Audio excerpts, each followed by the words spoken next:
also can make sure what lane setup they have right now too. It's like if they want to put the Razor as a carry, if they want to put it as this off laner too. I think it's an off lane. I would think so as well too. But this is the cool combo. It's the Clock Razor lane and the tiny Jakiro lane last pick mid. So you do get the Jakiro core.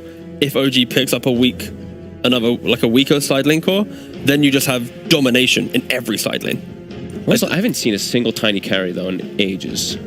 No, I mean Tiny's 4 in this scenario. Oh, you meant and Jakiro's the 3. Oh, no, please don't suggest this. No, I don't like that. That's the Winter Wyvern, so it looks like core Caudal, core Wyvern, one of the two. Interesting. Wyvern and Sky. I mean, Wyvern's an amazing 5 position, but there's actually quite a lot of damage that goes through it. The Razor, the Jakiro, everything actually has a massive amount of magic element on the side of Liquid, so Cold Embrace won't be the most useful. I guess the main thing is they've doubled down on just the wave clear aspect with Keeper Light and Winter Wyvern. So if the lanes go poorly, because they first picked their CK, they're at least going to have a comeback mechanism of keep the game, stall it out, wait, and then they're going to be able to come back in a later portion of the game. And I guess both of the, now it's like, you can also get away from clock. You know, this is a little bit more simple, of course, too, but you have an easy way to get out of the cogs. Oh, it's a big thing because teams do think like that. Like, you do not want to get initiated on by clock and I'm dead because I don't have a defensive item. So having any kind of an escape ability that can get you out, like teams do prioritize that. And we mentioned how the first 3 picks of OG wouldn't really enjoy a Razor BKB at like 18 minutes. So you pick this Wyvern, as long as he's in the correct position, you'll always be able to choose what fight you take. If Razor wastes BKB, you just put the curse down, you reset, disengage, then smoke back up and take the fight. So it's very much like a reaction to Liquid's draft for sure. Oh, they banned on Night Stalker. It's a good ban. They're very vulnerable to just getting jumped. Having this Skyrat, Caudal, Wyvern, these heroes don't have a lot of HP. Like, one of them is going to be core, but still, like, they have trouble defending themselves. I like what Team Liquid got so far. Isn't Liquid just setting up for like the Void type pick? The fact that you have so much overwhelming damage, your lanes are already pretty strong, secured by Clock or Jakiro. I don't want Void into Wyvern and Skyrat. Faces Void? Yeah, but like you just itemize for it, right? Void I don't think you. I never like, because there's now you have to address too many things in mid game. They just silence and kill you super easy with Skywrath and CK. If you get behind his Void versus Skywrath, it's like an unplayable matchup. It's more like I trust the Tiny and Razor to always do well to make it feel better. And they ban that Void themselves anyways. Alright, what are you going for, Liquid? Nigma is the final ban. So they're actually along the line of that being a tiny carry. They are. True. Looking to see what kind of Zai hero would still be on the menu if we are to believe OG's ban direction. I mean, there's still Ember Spirit in the pool. They're gonna go the carry route. Okay. So they were flexing it. Both, OG was kind of still expecting maybe the Tiny or the Razor to be carry, but now MK carry versus CK, one of the better ones. Also now versus these curses and everything too. Also Monkey King to get into backline. I really like what Liquid has right now, honestly. It kind of ticks off all the boxes. It's very sturdy compared to OG's lineup. Yeah, it's like, everyone has some kind of a stun. They build BKBs on the other side. These heroes, they die. Yeah. Yeah, what do we want to see from OG? Because they still have a full minute left into their bonus time. Obviously, we're saying they've got mostly magic damage. Their only real disable is the CK stun, if you don't count the curse. And what do we want to see from them? Which boxes should that tick? Amar is out of heroes, really. Yeah, the real thing here is because you're first pick CK, there isn't the Amar hero pool, so he might have to just play it. I don't know, I'm thinking. There's always Mars against the Monkey, against the, like, Razor. You can cut down the trees, spear back the Razor. The lane sounds rough, though. It sounds rough. I feel whatever they pick, it's going to be a bit difficult for them to play into it, especially if it's a melee hero. And Slaughter's also banned out. I think Slaughter could potentially work out, but what about... it might be too squishy, never mind. Also, point... Oh, never mind. I feel like Amar just has to play the CK in this scenario. Yeah, and they just go for the Uragi hero. Yeah, I think there's just nothing else left, right? Exactly, yeah. So it was more... Amar, you have to tank it, boss man. Play the CK with the Sky, go aggressive, and in doing so, get a Uragi PL. I really like I like Liquids. Liquid. I like what they got. They can itemize to deal with PL because they have this tiny mid who can still go for some type of transition core items. I think Matu can itemize also to deal with it too. Although I see OG, they have this way to like push out lanes and consistently keep the game extended for this PL. I think Liquid might just be able to scale because they have Jakiro even versus PL too. I really like their draft. I think they've got exactly what it takes to play versus these illusion cores. Yeah, gotta agree. Not too convinced by these squishy, like 2 supports and also another squishy mid hero, but a little too worried. Team Liquid do have heroes that can play super aggressive. The lanes look very good. Top lane's gonna be Monkey, like you talked about the itemization from Monkey King. Like he naturally, like this game, it's gonna be Maelstrom to be able to deal. Might even be a Battle Fury. I wouldn't mind seeing that because he is playing against the Phantom Lancer, and you want to have something prepared for the later stages of the game. Yeah, I'll give Liquid quite a huge advantage with the draft that they got. You want to complete the trifecta, T? No, I think OG... Don't get baited. No, I think they can play with incredible speed. When they play this PL before, they always find times that they pick up a big item and they somehow find that key fight. They're not like an AFK farming PL, so I can see why OG wants to go down this route. I just think Liquids looks more enjoyable and safer to play, but OG, they have the uniqueness to be able to execute these funkier drafts. They do, and they do also have they always want to be the underdog. We've heard them say that, and maybe their draft does that for them in this game, but we'll see how the first game of the series will play itself out. We're heading over to OD Pixel with Synderen. Thank you very much, Steve. Yes, it is time for game 1 of OG versus Liquid. I'm here with the fantastic Synderen. Synderen, how are you doing today, sir? Hello, I'm good. It's a little bit hot, but, you know, we deal with it. Absolutely. All right. We do indeed. And how are you sort of feeling that both teams are going to deal with one another here today? We've seen the lineups. What are you liking? It seems like the panel is more shifting over to the side of Liquid on the way that the drafts ended up here. Yeah, I think overall I'm pretty much in agreement that I think Liquid's ease of execution probably favors them, but I do think there's specific elements of this game where OG's lineup does thrive. Actually, there's like timings around, especially the PL, which I think was a really good last pick for OG, given, you know, how cornered they kind of were compared to what they usually play. That said, though, I think if Liquid do come off to an explosive laning stage and they win their lanes, I think this OG draft is going to struggle heavily to come back. So a lot of it really comes down to them getting off on the right foot in some potentially pretty tricky matchups, right? You're probably playing CK into Monkey King. You're playing PL into likely a Razor, which isn't the easiest lane ever either. So maybe they'll try to switch things up a little bit and put some unexpected lanes to catch Liquid off guard. Yeah, we have seen both teams be very smart in terms of the matchups that they'll try and go for when the lanes do come to a start. So yeah, we'll see if we get any movements at the beginning of this game round. Around the bounties already, Liquid will be able to grab themselves 3 at the 4. Try and poke towards Misha with the Arctic Burn. He's going to make it up to the high ground, but Liquid will be quick to chase him. Misha looking to be in a bit of trouble here. There's going to be no escape for this man, as this will be first blood. They'll make sure that Zai, he's the one to get it. And it looks like it will be the standard lanes from OG here. They are just going to put the Coddle mid and CK Skyrath top. So if Liquid are expecting this laning and they put the lanes, I don't know. I see a theory here, or a theoretical win in both side lanes here for Liquid quite clearly. The Monkey King Jakiro lane should be pretty good against CK. Oh no, they got cornered here. That's okay. Now let's see how well OG can deal with these 2 side lane setups, which, as you say, on paper could definitely be tough for OG. At least on the first few levels. Not easy matchups. Yeah, Wyvern is not exactly a formidable laner, right? This hero compensates for a weak laning stage by having amazing teamfight and some great utility later in the game, but you're putting that hero together with PL, who also isn't exactly a lane-dominating carry, and you're playing that into Razor Clock, so I definitely have Liquid favored in this bottom lane. The top lane is a little less obvious because I think there's a lot of potential for Sky and CK to get kills when they get level 2. Okay. So you got to be careful if you're Liquid here, especially, you know, Monkey King doesn't have a high base health, so Skyrath plus all his burst and a CK stun can threaten the monkey so much that he can't fight back. So this is probably the side lane for OG that I think in theory goes the best. And the mid lane should just be a wash, right? It's Coddle versus Tiny. They're just going to push creeps and farm the small camp, so... Bottom lane. Yeah. Misha, the level 2 cold embrace. Gonna save him a little bit. So they'll push back at the cogs and the remaining bit of battery assault. Another push back on the second cog. That'll do it as well. Misha cannot get back to safety. A second death for the Wyvern here on the bottom half of the map. And what they are accomplishing, though, is that even though he's dying here on the Wyvern, you still have decent CS on the PL. He's matching the Razor quite fine for now. Obviously, you would prefer not to have deaths, but effectively, they're not getting bullied out of the lane on the carry, and Misha's kind of taking the bullet instead. Sometimes this is necessary for the 5 to do, because if the Wyvern just plays super defensive and stands behind the PL, they're going to bully Yuragi so hard that he can't really get CS.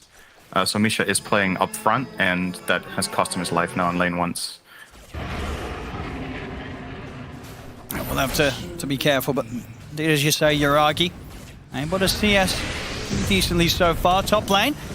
So try and set up with a boundless strike. Maybe see if they can chase down Amar. Matu's getting burst pretty low, but he'll be able to build up the Jingle Mastery. Doesn't matter. Tiger has the straight up magical burst to take Matu down before he can get any of the benefits of the lifesteal. And off the back of that, Insania also gets run down. So OG in that top lane, they have the damage in a sort of situation where Liquid, they were opting to try and fight that.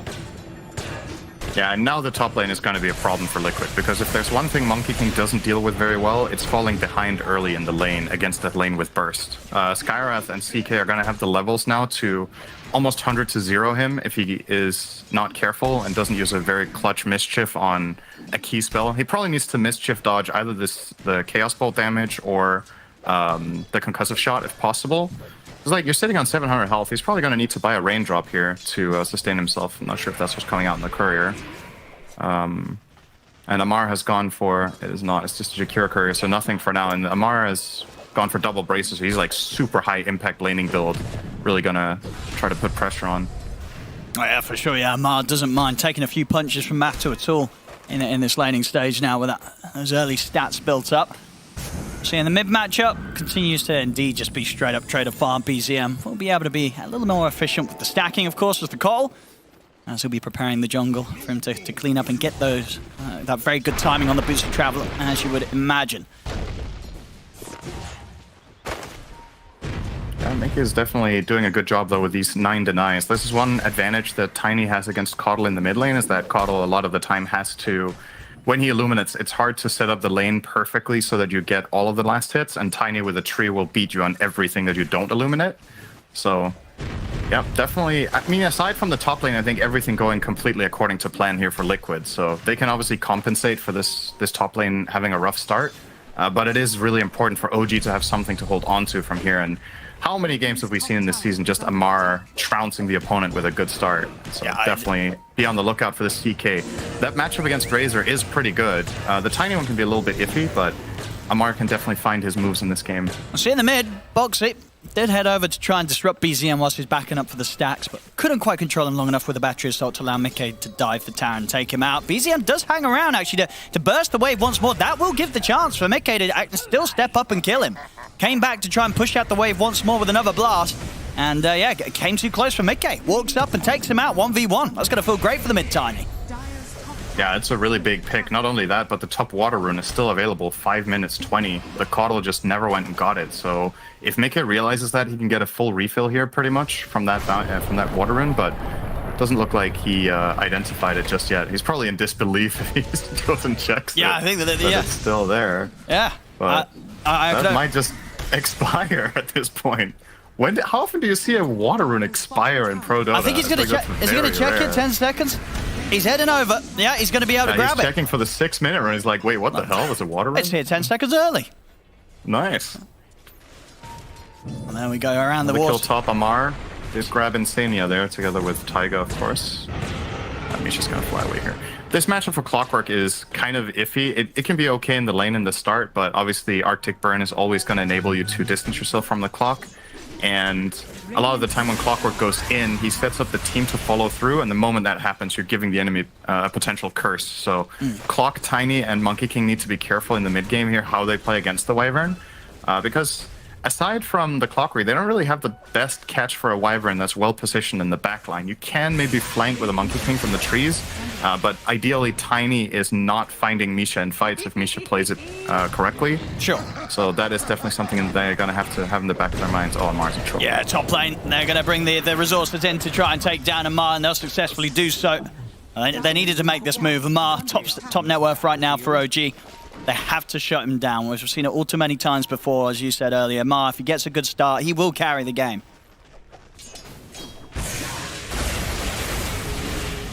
See now on the bottom, Zai is on his own. See if these two can do too much about him. I mean, with the link on the correct target, it's hard for Uragi to push in anymore, so he'll have to back off. Zai should be fine under his Eye of the Storm. Salve at the ready as well.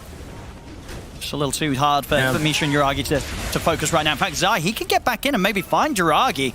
Still pretty low here. And definitely respecting Zai. Zai is pretty scary right now.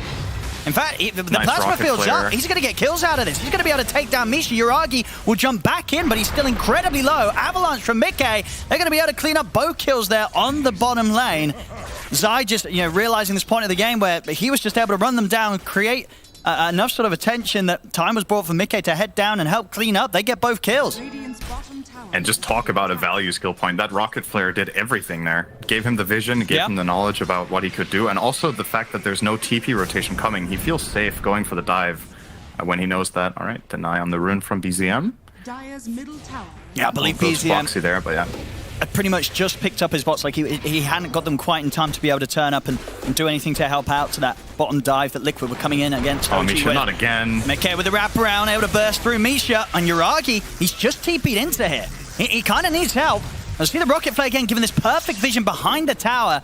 That's going to make it that much easier for Liquid to continue to push in, take Uragi down. The second time back-to-back there on that bottom lane. I don't think you want to come down here anywhere near Zai unless you're bringing more than 2 heroes right now. This is starting to look ugly at this point. Like, now Uragi's recovery curve is so insanely steep. They're going to lose Taiga up here as well. Mickey is just all over the place on this mid-tiny 4-0-1. He's killed now in every single lane. He killed Coddle mid. He rotated bottom twice. Now he goes top as well. Just keeps this momentum going. And the thing about OG's draft that I was alluding to earlier is that if you don't do well in laning phase, the way you set up plays right now is extremely limited, right? Like your only catch is a CK stun. You have a mid Coddle who really wants someone else to initiate so you can come through with that big damage. And your 4 is a Skywrath who, in this case, is extremely susceptible. Yeah. It's going to get killed by Clockwork, it's going to get killed by Tiny, and it's going to get killed by Monkey King, no problem when it goes for a move. So really, really tough spot for OG right now, clearly on the back foot. 9 minutes in. That's pretty rare that they're this far behind. And this was what we were sort of seeing in action. This was the concern when you sort of look at the 2 drafts, right? That there would be this time of the game where Liquid's going to come running at them, and OG won't quite be prepared to deal with them in this portion of the game. Yeah, for sure. This was the concern. This is almost the worst case scenario, I guess, right? Because the bottom lane lost this hard. Misha's 0-5, 9 minutes in on his Wyvern. He's just been absolutely destroyed. And again, with Uragi also being killed twice, this effectively puts their bottom lane to 0-7 in 9 minutes. That is pretty rough, to say the least. Yeah, Zai's going to be happy. I mean, it was 4-0-2, I believe the other day as well. I think it was maybe in the last series that Liquid played, we did have Zai on the Razor, and he did go full carry mode when he was playing his Razor. We saw him getting the BKB at a good time, running in 1 versus 4, and being incredibly disruptive on this hero. So OG, they have to have ways of dealing and killing the Razor, but if Zai does get a quick BKB, it's going to be tough.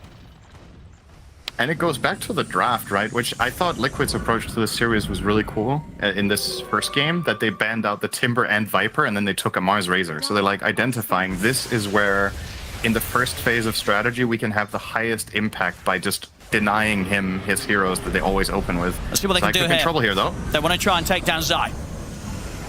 He's going to have the rest of his team moving over. I think Zai's going to be fine. In fact, yeah, he's just going to TP out. They can't kill him in time, and now the counterplay's there. Boxing in with a hook shot, catches BZM. The avalanche combo from Mickey takes the 2 of them down. The battery assault stops the TP of Tiger. OG, they'll lose 3 down there. All kills going into the hands of Mickey as he continues his streak. And that bottom movement, it felt a bit awkward from OG. I think the Illuminate actually missed. I think it did. It didn't look like it took any damage at all. It must have just missed. I mean, it was very, very close, but I mean, even if it did, I guess Zai's still TPing out anyway. And now top lane. Look at this. Look at this. Quick moves from Liquid. Straight away they go for Amar. Amar has got the TP, but Boundless Strikes at the ready. As soon as Liquid get the triple kill with Mickey bottom, Zai and Matu, they're picking up action top against Amar. So you're going to see the Illuminate here in the replay just barely missing on top of the Skywrath Silence. That would have been a significant amount of damage. I don't know if it They might commit for the kill if that hits, actually, because then I think they're going to go and blind him and just try to kill him altogether. They were still going to pay with their lives, right? Because the outcome, the rotation was coming. But at least that would have been something for OG with their 3-hero rotation. Now they just ended up rotating 3 heroes, all of them dying, and then getting killed top after. So it can't really get much worse than that. I mean, and look at some of this. this. Just going to keep snowballing. Look at some of this net worth as well, right? Bottom lane, Boxy. Not going to quite be able to get in onto Misha with a hookshot, so this time Misha should be safe. But sort of seeing the disparities between the mids, it's not very often that you see, 12 minutes in, the mid that's opposing a Kotl mid be about 2,000 gold ahead. Yeah, this basically never happens unless you go on an absolute killing spree with your mid hero, right? Because Kotl will always have that farm. Even if he's having a tough game, he will still find CS. So in order to overtake him like this, we are talking like 5+ kills, and you are sitting on 7 here on Mickey. And a lot of them were on cores too. It's not just been him only killing the Wyvern, right? He's also found a kill on the PL. He's found a kill on the CK. So it all ramps up pretty quickly. And honestly, if I'm OG here, I'm feeling a little bit lost in the game. Like, what's the play? You have an idea generally when you go into the game of like your timings and what your strategy is meant to accomplish, but what's the play right now? Is it trying to force top? They will kill Insania here at the very least with 4 heroes, I believe this is. Yep. I mean, Liquid's going to turn up and maybe try and find something in return. They'll get Misha. They'll keep the tier 1 alive. Insania doesn't even die. He was actually able to walk it off. OG, apart from a little bit of damage to the tower, they're not going to get anything else out of that move top. That's got to be demoralizing. I counted him for dead there for sure, but with the raindrop in wand, he actually survived. Oh, and they've just sniped BZM's courier. That's the Vessel recipe out of the game. They can't catch a break. Everything is going wrong for OG, actually. Absolutely everything in this game. Their laning stage didn't go the way they wanted. The rotations aren't going the way they wanted. I mean, has Boxy got this kill way ahead of them. He's got a hook shot. Is it enough damage on his own? Not quite. It was blinding light. Yeah, and they should be able to punish Boxy for this one. Uragi and Amar will come across and take him down, so a little bit of a break there for OG. Yeah, that kill is, I think, just impossible for Boxy, but if nothing else, he forced a pretty major rotation, right? I think it was Kotl plus PL rotating down, or well, Kotl didn't rotate, he was already there, but the PL wasn't hitting creeps in the meantime. What about the call? Shows himself in the mid to blast the wave. Liquid, they're there with the jump. Mickey gets in straight away. I believe that was the blink reveal. Just picked it up after the Echo Saber. It still catches BZM by surprise. Yeah, BZM has to be careful now with how he illuminates. I don't think you can stand in the middle of waves anymore, or in the middle of lanes. You have to blast from the tree line and keep yourself concealed the whole time. It is tough times to be a Kotl in this game. You need to avoid Monkey King from the trees, you need to avoid Clockwork, and you need to avoid Tiny bursting you. But you have to push the waves. And some of the jump. There's a lot of backup here for Misha. Mickey's pretty tanky, and he's got Zai by his side. So hard for OG to get in on this. Misha nearly dying to the tree that Mickey throws his direction. We'll be lucky to walk out alive there, Misha. Over to the side, Amar will manage to escape the Wukong's command. So this time OG able to make sure that no one dies here to the aggression of Liquid, chasing them deep into their half of the map. Yeah, Matu opting for the Mage Slayer first in this game. I guess there's some value against both Kotl and Skywrath, right? But I actually thought he was going to go more of a, just kind of traditional carry build with how well the laning stage went.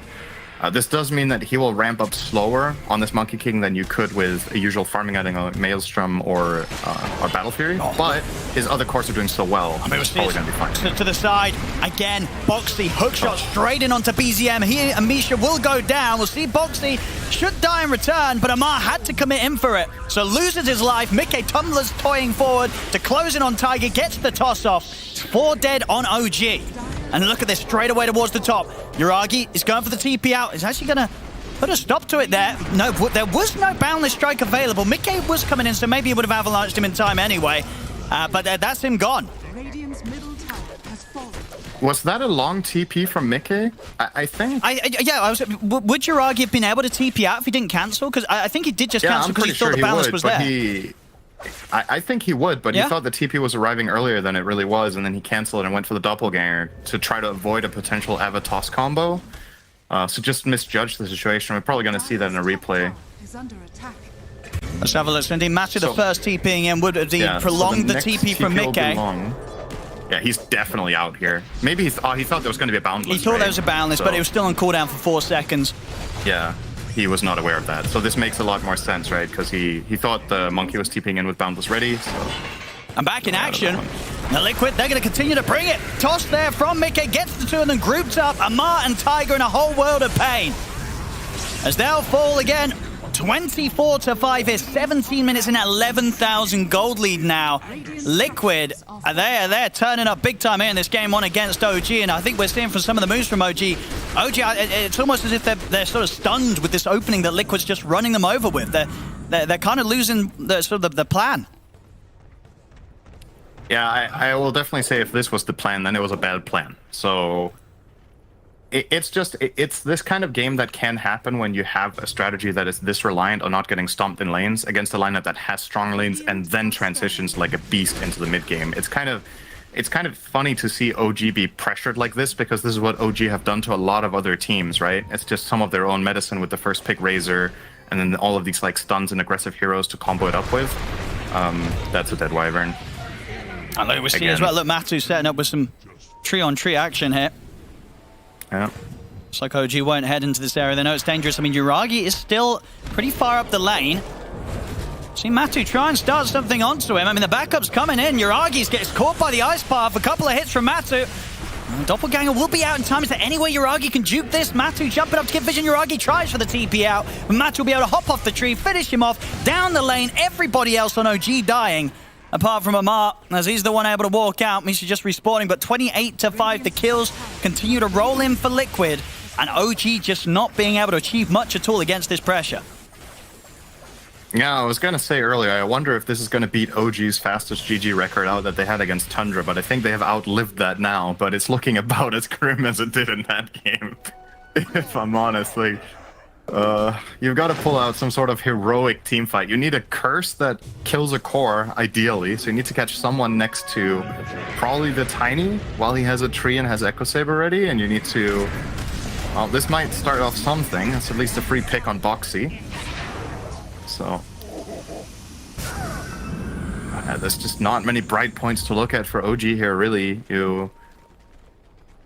I think this is what you do. Like, you got to smoke up, you got to run for something, try to find fights as much as possible, and get some comeback kills. There are some big kill streaks in the enemy team if you manage to pull it off, but great positioning here from Matsu to break that smoke. Yeah, and Matsu's also got the full BKB coming out in the courier, so we'll have a BKB prepared for whatever fight OG try and bring to him. Radiant's bottom tower is under attack. Let's see what OG want to do. Smoke's starting to come to an end. Unlikely to be able to find a chance to fight under the cover of that top lane. Zai, it's going to be on the case of Yuragi. Yuragi trying to topple down to the low ground, but getting a little unlucky with the RNG. The only one that stays up on the high ground is the main hero itself, so Zai will have no trouble running him down and taking him out. Back over onto the triangle of OG Liquid. They're straight in on there. They're onto Amar. We see the backlines getting controlled by Boxy as he's in with the hook shot. Mystic Flare does get slammed down upon him, so Boxy will fall. But he's able to create that space, that pressure to push back the supports, make sure the room's there for Amar to fall. Mickey, he's going to be ready to jump behind the tower most certainly. The trees just get thrown out here with the axe, the DD as well. Instantly killing Misha, slapping down BZM. It's 32-7. We're just 20 minutes in. This might be the most dominant performance we've seen from Mickey all season in a single game, honestly. I just think he's completely taken over this game on his Tiny. He got a head start with that kill on the Caudle, and then he's just been using that to absolutely destroy the entire map. He's killed all over the place. He's still not top net worth in his team because the Razor's been farming so much, but... Or actually, he is barely. It was the GPM, sorry. It's so close between the two, which is kind of impressive from Zai as well, right? But he's also 11-0, so, you know... It's some pretty good score lines here, and I think if you're Liquid, you just keep your hand on or keep your foot on the gas here, right? Like just keep running at them, keep controlling the area. Try with the smoke, but look, Matsu on the tree, ready to put a stop to it. BKB's out and ready. We'll see Tiger die to the edge of the Wukong's command. Amar fall in the center of it. 3 dead. Jump over towards the side. They'll use the cast on about, but it's all over. OG, there's no coming back in this one. GG is called. Liquid 21 minutes in. 35-7, 17,000 lead. Will take this game one.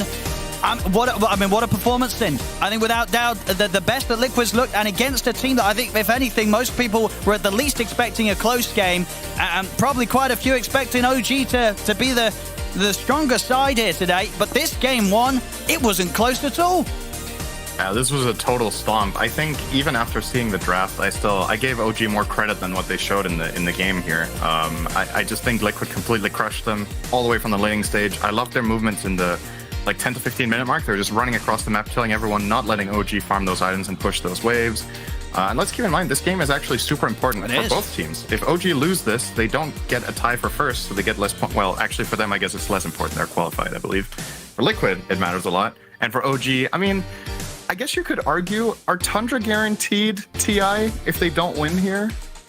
If OG can get a tiebreaker against them and knock them down to second, maybe they can, you know, knock Tundra out of TI contention, which they might want, because that seems to be a bad matchup for them so far, so... but yeah, a lot on the line for Liquid at least here. A win here would get them to the major, so they're definitely coming in with all their best strategies today. Yeah, without a doubt. Yeah, playing out of their minds here in this game one. I mean, the two cores in particular standing out this time. Zai and Mickey, 11-0-10 on the offlane Razor, 15-0-6 on that mid-tiny from Mickey. Yeah, he popped off big time. This was a rough game for OG. We'll see if they're able to pick themselves back up and come into game two with something a bit stronger. But this game one strat against Liquid just didn't work at all. Team Liquid able to walk away with this first game. They'll be up one game in this best of three series right now. Team Liquid.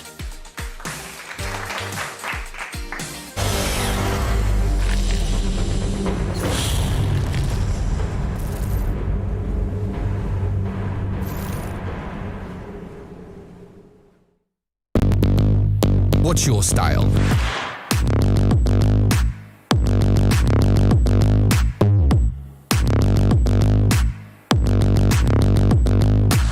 Get your merch at shop.eslgaming.com.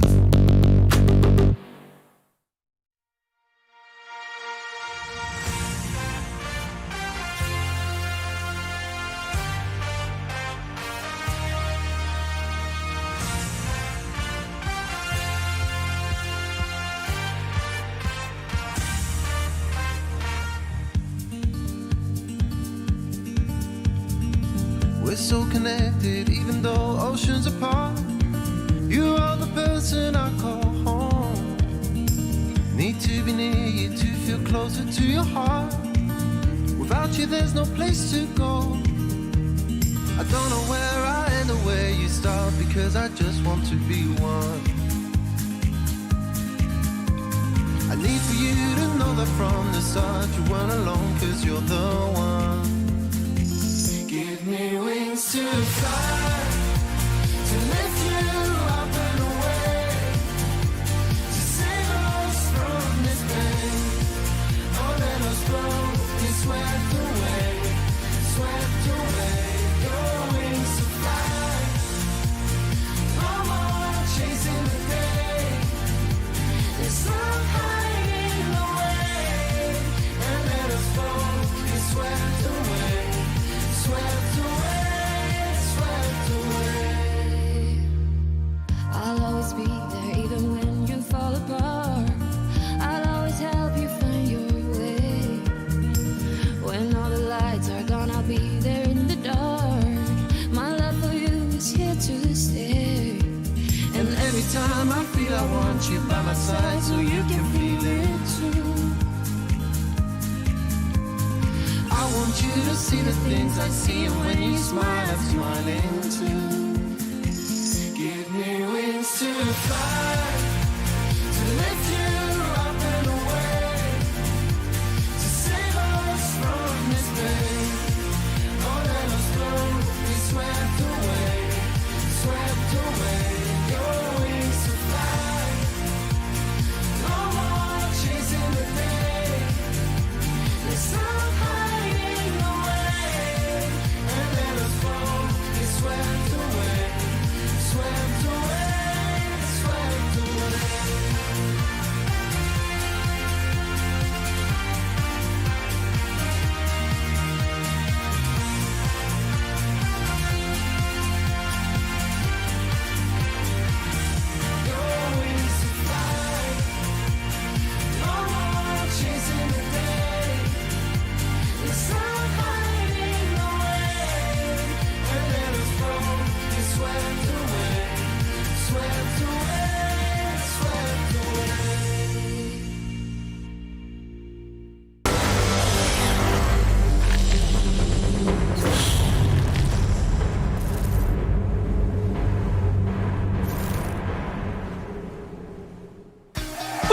Team Liquid had the better draft in this first game of the series, but we also know that OG sometimes have a tendency of being able to make comebacks in the most crazy of games. This was not one of those games. They got demolished, and they did not see a way out on the back of their Phantom Lancer this time around. So the first game of this series goes to Team Liquid, indeed, as Sinren said, and as we said before that, very, very important series for both teams. We're going to try to break that game down more so than what we did just based on draft, but Fogged, I feel like that is where we should start. Yeah. Oh, I think it's the approach of the draft. Like, sure, we can talk about all the heroes that they had, and I didn't like this last big PL because I think it was completely countered actually in the game. I think we mentioned, the Tiny can transition to be this counter. Monkey King can itemize. They have Jakiro also, who's very good with it. The lane can also be difficult in a way versus Razor. So, we can talk about that, but I think it's the approach Liquid took in just the opener as well too. I think is really important because they forced Amar to play this CK. They ban the Viper, the Timber, they take the Razor, and then they address a couple of the other heroes, and then they put OG into this uncomfortable position with the draft. I feel like in the end he did not want to play CK, but they also didn't have like a didn't have a better option. So it's like, good luck on the off lane. We're gonna go with this PL, which didn't work out for them. Like the lanes were super strong for Team Liquid. Mid lane, I'm a bit surprised how that went, because we saw like Water Rune sitting there for a very long time, and he gets a kill, he refills the bottle, gets another region rune, gets double kill on the bottom lane. So it was like he was all over the place. Like Mickey, I told Fog in the green room, Mickey is like one of my favorite players, and he's been a little bit inconsistent lately, but sometimes he does look like one of the best players in the world. And in this game, he really did show his performance. Yeah, and we also chose the mid laners for our player versus player matchup team. We have the KDA stat with that, so it's not the most friendly of statistics. Oh god, don't show. Oh no, wait, they're teasing us, and ow. Okay, all right. To be fair though, Mickey absolutely popped off, like of course we're just mentioning. I think after his laning phase. No wait, BZM has been in half of the kills of OG. Oh, wow. There we go. Like the numbers are very low, but it's 50%. That's 50%. 50%. I think the main thing is from Mickey in this game as well is he showed us once again the new age of Tiny, which is you dominate your lane, you buy Echo Saber, you then rotate off of active runes or just mispositioning of your opponent, and then you buy Blink after. That style of Tiny, it allows you to have a good start, scale into the game, and consistently be top net worth. And I think it just complemented Liquid as well, because like this offlane Razor dominated this weaker lane of PL Wyvern, so Razor's just popping off, Tiny's then crushing his lane, so when they all join up together, it feels like a 3v5, a 2v5, because everyone's catching up on OG. Itemization would probably look different if the lanes didn't go as well. We would probably go with Tiny on the Blink Dagger. Monkey King will not go for Mage Slayer into BKB. He would go for something to deal with the Phantom Lancer, Battle Fury, Maelstrom, any of these two items. And because like middle lane went so well, and also Razor, he's just, I'm gonna get a BKB. He went for the Blink Dagger after that. Like they had all the options, considering how well they played for the first like 10-15 minutes, and then they could itemize, choose like, who's gonna be the real carry, and they chose carry to be the Tiny in this game pretty much. And like Fogg said, it's all about how they approach the draft, and we're gonna find out if there's gonna be a difference in approach. That we are also gonna find out if maybe, this time around is gonna be first pick for OG, which definitely would shake things up as well. Stick around, we'll be right back with the draft of Game 2.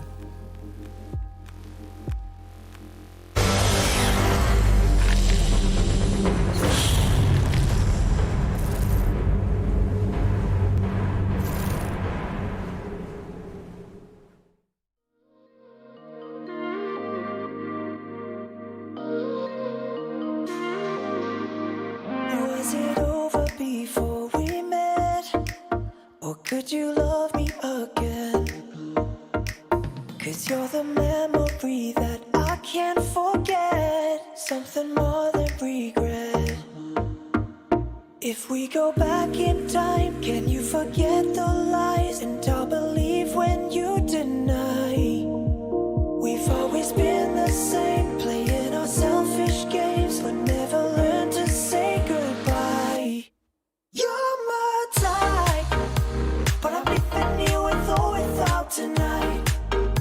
Baby, can't you see that this ain't wrong or right? 'Cause you can't let go, but I can't hold on.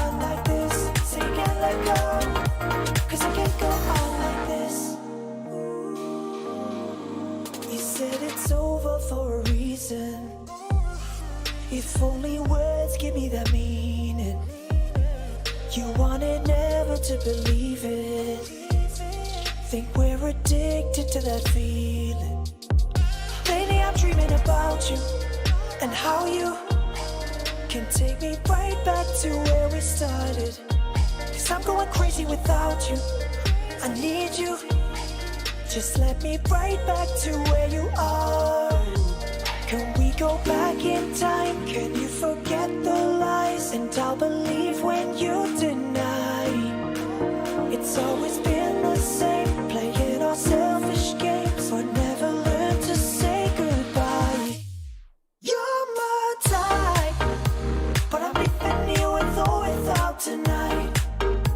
Baby, can't you see that this ain't wrong or right? 'Cause you can't let go, but I can't hold on like this.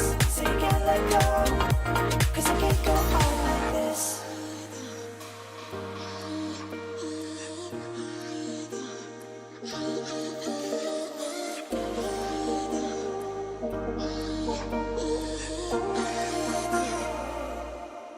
You're my type, but I'm leaving you with or without tonight.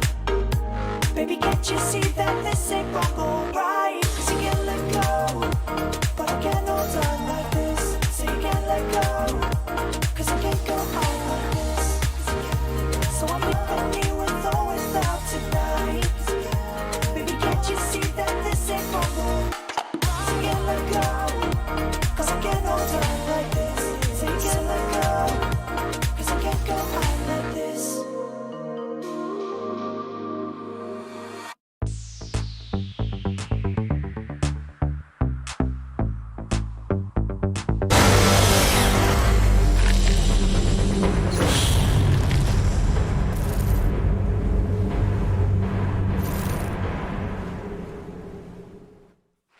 Game 2 between OG and Team Liquid coming your way. Very, very important series. Both teams are guaranteed to have to play in tiebreakers, but for what? That is the question. If OG lose here, they will have to play Team Liquid again to decide if they are second or third in the league. Also, if OG lose, Tundra are going to be very happy because that means they're top of the league. That means they get 500 points. That means they are guaranteed TI. And Team Liquid, if they win here, they are gonna be guaranteed going to the major and only placing tiebreakers for placement against OG.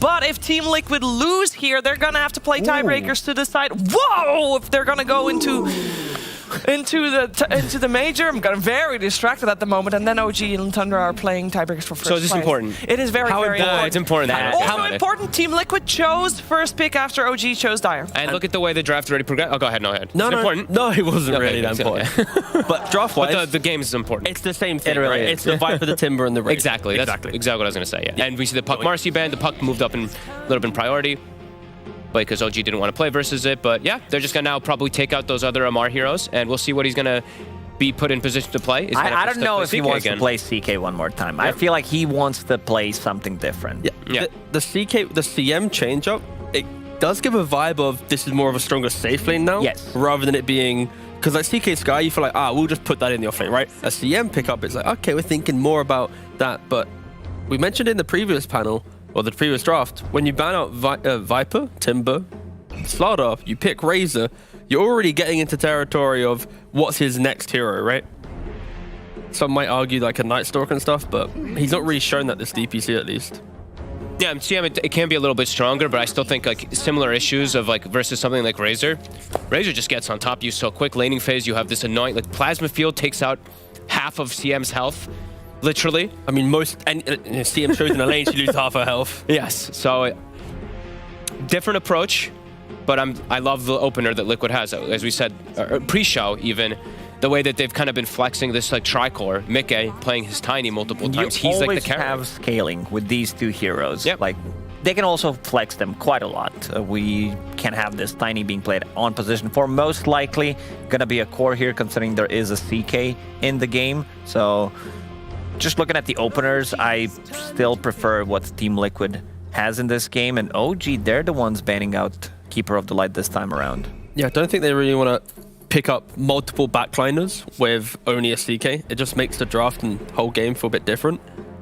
The real question is, in this pick, are they going to pick up the position 4 here to keep the draft a little bit more open? C2 heroes, then pick up a good mid laner, then unflex later down the line.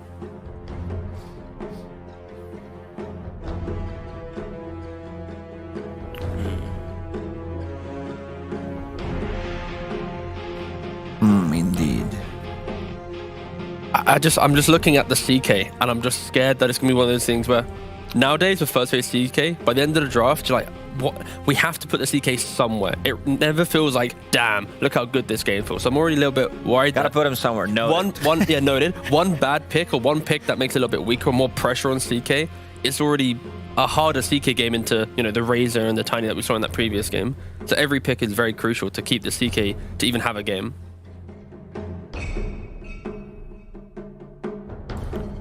It's just a really scary opener because Razor just takes away so many options. So they're going to go for something a little more open, well-rounded.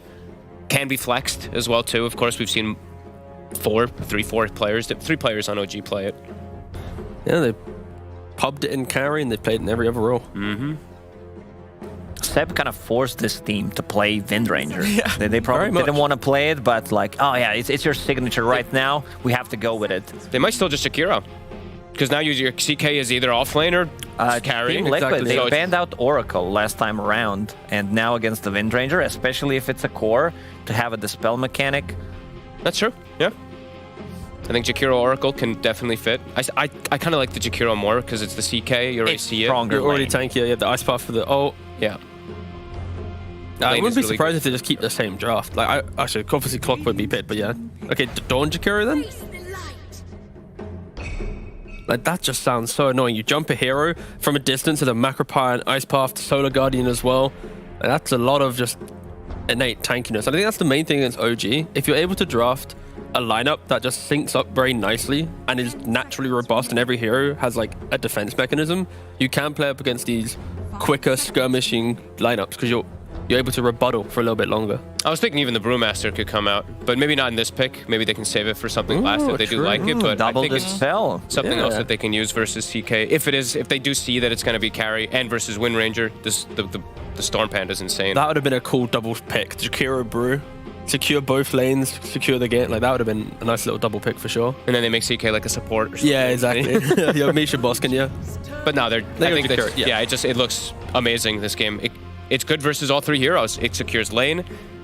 Again, I'm liking how Liquid has opened their draft up, and I think even the Dawn may be an even better hero than the Clockwork could have been, because in this situation, they don't have to get this like hero that pierces into backline to find something like Wyvern Coddle. Well, Coddle that they come had to seen. you. Yeah. They come to them, and the Dawn is going to have extra clear for CK if he is a core. I will say the one thing though for Jakiro in the previous game, that Monkey Jakiro lane, it did kind of get beat, right? Like, this Monkey was lower net worth than the CK, the Sky, they popped off. So I would assume that a CK CM lane would also have the same effect to some degree. Maybe not as much damage, but you know, the Jakiro, it was meant to be a lane secure, but I can see OG maybe coming out ahead on that lane if the certain things go well for Because I think it's going to be a Dawn carry though, right? Yeah, I Matthew think it's likely to be a Dawn carry, at least for me at the moment. It can be Matthew's played a couple games on it. like Dawnbreaker on the offlane side did played it quite a few times as well, and they go with the Morphling. Not enough lockdown, like, at least not reliable lockdown. The only hero that he needs to care about right now is pretty much Tiny. You always have target to turn into, that's going to be the Razor, so you don't care too much about the static link, because you're going to be the target most of the time with that static link. This is something I've seen them do so many times versus Razor. It's literally, I think, their most common answer in attempt to go versus the Razor, but this is a hero that can be tough to make work. It also means that the CK is going to be played by Amar, right? Yes. Unless they've put the Morphling mid in a matchup, which sounds kind of miserable versus Tiny, actually. Never mind. I feel like for Liquid, this is just Razor Dawn in the offlane still. Tiny mid, Jakiro going to be securing a kind of a greedier carry. And we could easily see some like Naga type pick for Mata or something which just goes, you have 0 ways to take our towers, so we'll go greed for greed, but our greed will eventually help our team out way more than your Manta timing on a Morphling, right? Yeah, it's still very flexible, I agree. And that, I mean, it's definitely a really good pick. I think Naga, Morphling has a matchup versus Naga that can work, because he can actually turn into the Naga Siren and then you switch into Morphling form while you're using the illusions and you actually get I believe you get the ranged illusions from that if you swap. That's hype. I've seen that a couple, at least I don't know if it still works like that, but it used to. So I think you can have this kind of matchup that can go okay versus Naga, but they have such good team fight with it and great ways of scaling with it. I could see it. These two bands they're giving me some Naga vibes a little bit. Just saying. What are the other options? Like something with potentially mana burn, something that has a built-in maybe cleave to deal with the CK, even though they have decent amount of AoE, so I don't think like you need to think too much about countering this CK. It's going to be more about the Morphling. Their bans kind of indicate also it could be TA, but I don't really like TA too much for their draft. But when I see Ember and Huskar, those are like the heroes that a lot of people did pick versus it, but I don't think they'll pick it. But OG's banning out position 5. Maybe they're just afraid of Ancient Apparition. This last ban might be something different, yeah. I wouldn't mind seeing something like a Bloodseeker. Druid. Okay. Sure. Alright. It's another Tricore. Yeah, it's a bit greedy, maybe I would say, a bit greedier than the previous game. Does Morph still get... Wasn't there that bug that Morphling got versus Lone Druid? What was the bug? There was some attack speed bug thing that you got, I thought, when you would turn into him. Maybe not, anyway. I don't know if it still exists, but I remember there being some interaction with Lone Druid. The main thing is this Lone Druid pickup is about Liquid saying, after our laning phase, when we hit like a 2-item timing on Lone Druid, or even like the Mask Deso, we'll be running down your towers. If your Morph doesn't have like Manta +1 by the time that we group up, we will just be able to run through your team. Whoa! Oh, didn't see that one coming. I don't think anybody did. I don't really like it. I love Liquid's draft. I think it's got great disable and burst. I think Ricky can get one-shotted by Tiny. He can disjoint the link and stuff like that, which I saw from, I think it was Fnatic even perhaps at the major maybe, but I said their one draft thing. looks difficult. What did you say? I said that Team Liquid has a little bit of a greedy draft, but look at this. Ricky, Morphling, CK. They could easily get ran over one more time, especially with the Lone Druid lineup. Yeah. The main thing is when you have greedy lineups, you need wave clear to cover the lack of team fighting you have, right? To You keep don't the game have going that. longer. Exactly. So right now, CM can use Nova or Ultimate, you have a power shot, and then you kind of awkwardly click creeps on the rest of your heroes, right? So I think OG, they've gone very greedy. They're going to have to find a unique way, either by crushing lanes somehow, which their draft doesn't really present that option, and then they're going to have to find a way to recover from the fact they can't push out lanes. I'm pretty worried from OG in this game. They don't have the tools to get the greed online. This is not a comeback lineup. Like, this could easily end up same as the game number 1 did. Yeah, I have to agree. I think the lanes look really difficult again. I think maybe they can do some type of tricky plays to try to secure Ricky farm, but Ricky plays, huh? I don't see them even having, like, they don't have team fight, and they don't have too much like wave clear like they were mentioning, and I think Liquid have again ticked really clean, all the boxes, and it's easy to execute. They've got lots of push, lots of things that all work together. Did my panel just curse Team Liquid, or are they just going to take this one 2-0? We're finding out. Together with OD Pixel and Synderen. Thank you, Steve. Yes, it's time for Game 2 here between OG and Liquid and Synderen. It's going to be an exciting one. I mean, I said towards the end of that last game, Mickey and Zai, they popped off. They're getting the same heroes, Synd. OG, they're trying a different approach, and different indeed, definitely word here, because we're getting a Yuragi Ricky to end things up. Yeah, I feel like this is either going to look really cool or absolutely awful, and I don't see any in between. I mean, for the sake of OG, I hope they're not just going to get trounced again like they did in game number 1, but I'm worried, man. I look at this and I see kind of the same archetype game, just that instead of a mid-Coddle, this time you have a mid-Morph. So if the lanes go poorly, the Morph will not even offer the same map control that the Coddle did for pushing out waves. So you really need to not get run over here as OG in the first 10 minutes, or I think the Tiny and the Tiny plus Dawn combination are going to have a field day with this dire lineup, just running around killing them all the time. You've got to be really careful. By the way, how come... So when you're OG, from my perspective, and you see what happened in game number 1, how come you let Liquid take first pick again and let the same opener happen where they take Razor? It's just I'm wondering... Oh, Misha's in trouble here, actually. He might just be dead. It's a lot of slows. First blood for Boxy. I mean, yeah, I don't know. I guess that, if anything, just speaks to how confident OG is with their response this time round, that they weren't afraid of letting Liquid get the chance to open up in a similar fashion as Game 1. So which is going to make it more exciting to see if it does actually work out. It doesn't really feel like getting the CK plus CM trade is a gotcha, guys. You pick the same heroes and now we have the counter. It's Crystal Maiden. Like, I don't think she really counters this Tiny Razor particularly well, and I don't think the CM was really particularly set up for success either in this game with the heroes that she's playing with, but we'll see.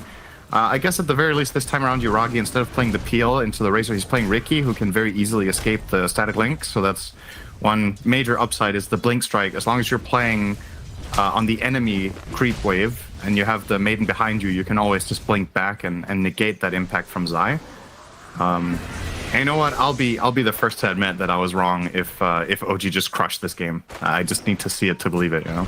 Absolutely, yeah. I think a lot of people watching right now will need to. You know, when you see sort of the draft, it's an interesting one. But again, this has been where OG, I mean, as this team, as a brand, has always flourished in the past when they come in with something that you just don't expect to work. So excited to see what they're able to pull out here. As you would feel on paper unlikely that OG is going to get rolled over 2 times back-to-back, considering how good of a track record they have had this tour. They should definitely have a better game in them here than they did in Game 1. I feel like no matter what in this game, we're all going to come out learning something. We're either going to learn something new from OG's strategy that we hadn't seen, or we're going to learn that this opening against OG is very good. So, you know, one or the other. Everyone will be wiser. I mean, and what do you think about the lane setups this time? I mean, last time round, you were a little concerned for OG straight away from the laning stage. You know, is it just for that top with the Ricky factor of being able to blink away that makes this a little better for OG? And top lane, that's going to be a second death on Misha. I think Misha is in a similar position, to be honest. It's just, I think playing Maiden here is borderline impossible. You're playing with Ricky, who can't play offensively into this lane, because if he starts offensively blink striking, then he's going to get linked, so he needs to just farm. And if Dawn ever sees a connection like this with Celestial Hammer into Starbreaker, if Ricky doesn't smoke screen, you just die, because even if you frostbite the Dawn, the root doesn't stop Starbreaker from continuing. So you saw there, they just piled onto the Maiden and just killed her.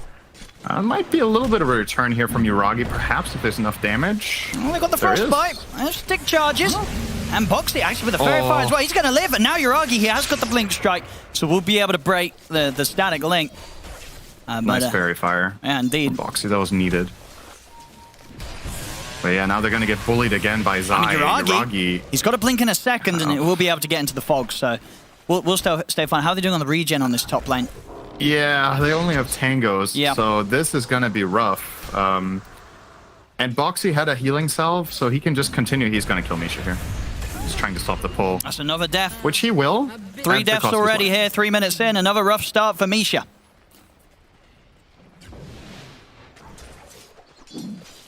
Similar to game number 1, Mickey is also having a great start in mid on Tiny. He's 17 for 9 against 15-2. Morph, one of the few heroes that can kind of match Tiny and last the damage early on in the lane by going a lot into agility, but it's kind of a double-edged sword because you have to be careful you don't just get burst by Avatos then when you have so low base health. So I think you're going to see BZM probably pick up a raindrop relatively early here so he can play on more agi and contest CS better, but you're always going to be playing into the Quelling Blade disadvantage. So even with Quelling Blade plus tree grab, I think getting denies is still difficult, but hopefully you can get your own. As we're seeing here, Mickey, right, he did get it off there, the attribute shift, but Mickey will get a water rune and keep that pressure up. And how do you sort of see things playing out in the bottom lane? You know, is this going to start getting more difficult for one of the teams as the levels come in? I'd say this is a pretty good lane for Lone Druid. I think this hero fares well against CK early on. It gets tricky when CK gets really farmed and has the illusions, but just from a laning stage perspective, you're a really hard hero for the CK to ever go on. You can get rooted, you can get Savage Roared away, and the Jakiro just offers such a big buffer here with the attack speed slows. If CK tries to initiate, you just get double attack speed slowed and nobody's in trouble at all. So yeah, again, feels like a triple good lane setup for Liquid here. Taiga will be bullied away. No Ice Path skilled. He might just die, though. He is. Win run comes to an end. It's got the fairy fire, but Matu's ready to dive in with the bear. Amar will be able to pull the bear back in time, so that will save him. But back up on the top lane, Misha dead again. Boxy's 4-0. It's just killing the maiden over and over. This is going to give him boots, and this is going to make it even easier to do it again. And he also has the luxury of looking for rotation, actually, because in this mid lane, if BZM ever gets caught with Ava Toss without having shift on, even if he's on 600 or 700 health, that hammer coming in from Boxy will be the difference maker in finding the burst. So, tough times again for OG. You have to see them find some success somewhere soon, or it feels like it's just the same game once again. Now we'll see Misha head back towards that top lane, but he has to be so careful. Boxy, especially with the wave pushing in, these two heroes will dive again. Of course, I guess, you know, having a mid-morph, the sort of chances for OG to have TP backup coming into that top lane, it's not too great this early on in the game.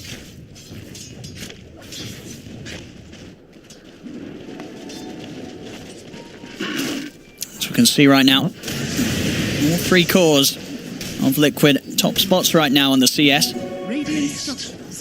And Tiger, he has got the win run, so he'll be out. There's a point in the ice path into the dual breath. That's going to cause some issues for Tiger. Amai's going to turn, and there's the rotation from BZM. They will manage to punish Matuma Man. Tiger able to live. They should clean up Insania here as well. BZM, an unsuspecting movement there, gets the haste rune and comes in with the early gank here as a mid-morph, picks up a double kill, a huge move. The classic side lane gank minute 6 from mid-morph. Yeah, he really needed the haste rune to do that, and this is the mark of a great player, right? You get this opportunity offered to you, and you make the most of it. Obviously, this play does not happen without this haste rune, but he didn't hesitate for a moment when he got this. He knew exactly what the play was going to be. And this is huge impact for OG to find these 2 kills. If he doesn't rotate down there, we're looking at a 6-0 scoreline. Windranger would have definitely died.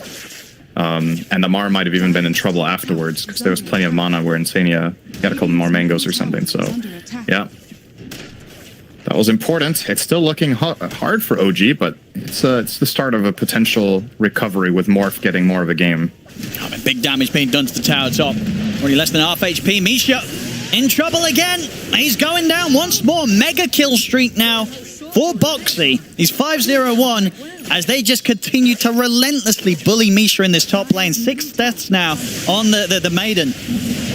And Yuragi, he'll be able to jump to the side, but I think Liquid, they might have a chance of chasing this. He'll try and juke back across them, but the static link is there. Starbreaker at the ready. They'll clean up both kills this time in the top lane. Zai and Boxy, once again after a hot start.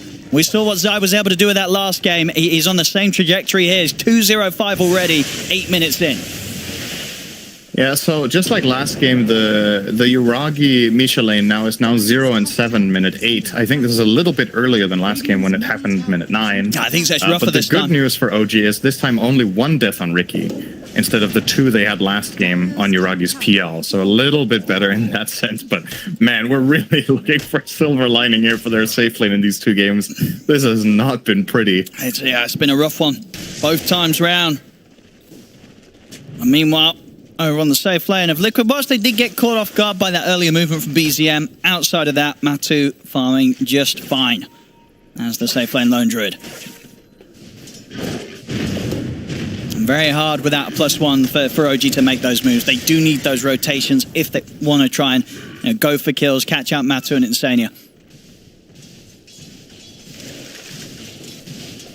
Notice Matsu is saving a skill point. This is pretty common to do on Lone Druid, because you can get a root, then you can level up your bear, and that resets the internal cooldown and the entangle.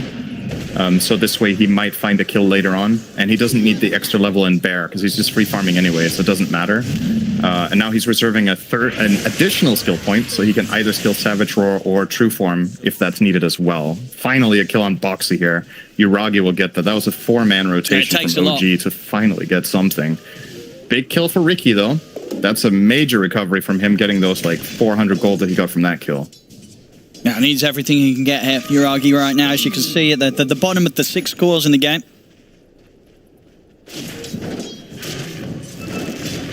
So needs a bit of time. I mean, OG as a whole, they need time. You know, when they're running this sort of mid-morph safe lane Ricky, it's not like this lineup's going to become explosive anytime soon. They need to breathe in room. They need to be able to get at least their first major items online before they can really start to look for efforts to fight Liquid. And I'm really curious if this goes to a later stage. Oh, hang on. Misha might just get blown up here. I think stepping a bit too close. They've got him. So BZM jump forward, he'll turn into the Tiny. Use the combo against Mickey. Won't nearly be enough damage to threaten him. Mickey's fine, he can back off. Also be able to bottle up an Invis rune. May just be enough to enable him to look for some action off the back of that. Oh, and you're quite an expert on this. What do you buy on Ricky in this game? Because I have no idea. I mean, it's got to be the diffusal, right? I don't think that... Is there any other way to play the hero right now? I feel like you have to get different. That's a good question. I know, but back in the day, you could go for like the Battle Fury, but you know, it just ain't what it used to be, right, with all the changes and such. So you have to go for diffusal and fight, I feel. Maybe the Manta, if you're feeling pressured. Now, good set up. I mean, Matu's going to be able to get the ult off. That extra bit of HP will give him a chance to walk away. Amar looks to grab him, but the fear's there, pushing them back. They've got the Solar Guardian coming in as well. Matu's going to be fine. OG, they've got to retreat. They weren't able to kill him in time. Matu with the ult, with the backup. Just a little too tanky for OG to punch through right now. That was a great shackle shot to set that up from Taiga with the bear onto Lone Druid, and Matsu gets ulti off on like 5% health. So, close. Would have been a nice pick for them. They might have even got a collateral look at after this. it. But... Is Mickey going to find something with the Invis?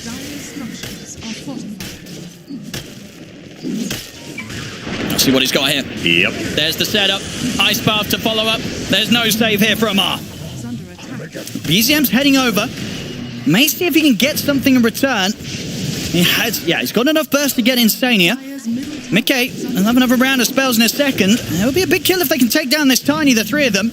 I'm going to try their best for this one. There's a lot of magical damage over towards the Wind Ranger. Starbreaker as well. Mickey will get the kill, but he does fall. BZM getting some crucial cleanups there around their own triangle. Okay. Yeah, pretty good trade there for OG, I would say, considering that Amar died like that. Finding the Tiny kill in particular, very good for them. He was on a killing spree. The bounty of that went to the Morph, so BZM continuing what ironically seems to be a ganking mid-morph game, almost. He's in every kill that their team has. He's 3-0-2 with a 5-kill line for OG. Yeah.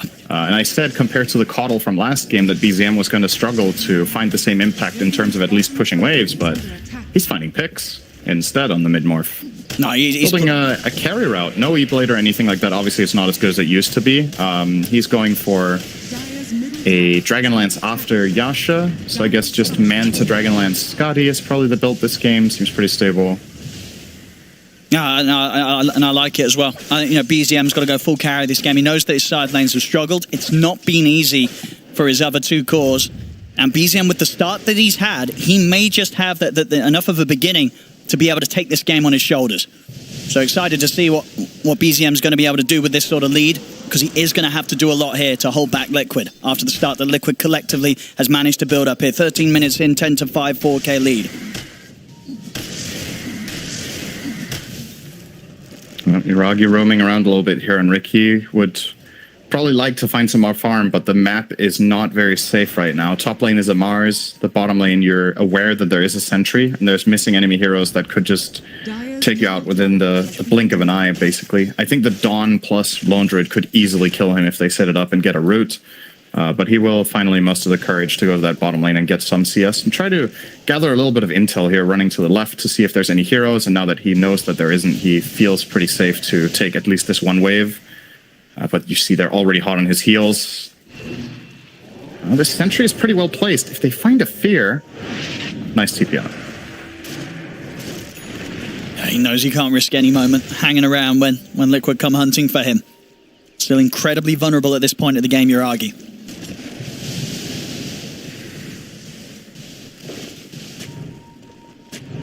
Top lane, Liquid starting to get into the jungle. Amar, he's going to make an effort on towards Zai, but Zai's got a BKB and he's got a hell of a lot of backup. Dual Breath, Macropile laid down, Solar Guardian coming in. Zai's able to commit him with the BKB, take out Amar. We'll see BZM jump forward to look towards Zai. Zai trying to retreat, but they've got him. Ice Path will hold back the rest of OG for now, but they may have a chance to continue chasing. They do waveform forward from BZM. They'll be able to take down Insania as well. Good response there from OG. They may lose Amar, but making sure they find the trade. And as we're seeing BZM continuing to keep this 100% participation in all the moves that OG's making. And it's not like he's showing up and just grabbing the kill. He's actually instrumental in every single move. The kills don't happen without him, simply put. Like, if he isn't there with the static link on the Razor, there is no turnaround play at all for OG. So, yeah, really important. And again, BZM, this is the kind of game that Morph can actually truly just carry, even with Ricky playing more of a setup style. If he gets big enough on the Morph, there's good matchups. He can steal the static link and start laying into the Razor or the Tiny with that if he BKBs himself and just fight them. Oh, we need to be careful here. BZM. They're going to be able to get the setup. They've got the burst. They'll take him down. Exactly what Liquid needed to do. They knew that BZM was starting to get a little bit out of control. 4-0-3. The kills against this Morphling, incredibly valuable for Liquid to be able to find. We'll see mid. Misha probably going down again here. And see Uragi, he's going to jump over, but this is into the Macropire. It's going to take quite a bit of damage trying to stand this ground here. He has to jump back to safety. Power shot will catch Insania. So OG, they will be able to take a kill out of that. But now it's going to be... But it's a really expensive... Yeah. It's a really expensive kill. Morph is everything that's keeping OG together right now. So whenever he's out of play, Liquid can feel very confident and comfortable with playing offensive in the enemy area. You see... bottom lane there, controlling the wave. This is one of the biggest assets of Dawnbreaker, regardless of position, is her ability to play garbage cleanup. She's... Oh, hang on. Oh, he's fine.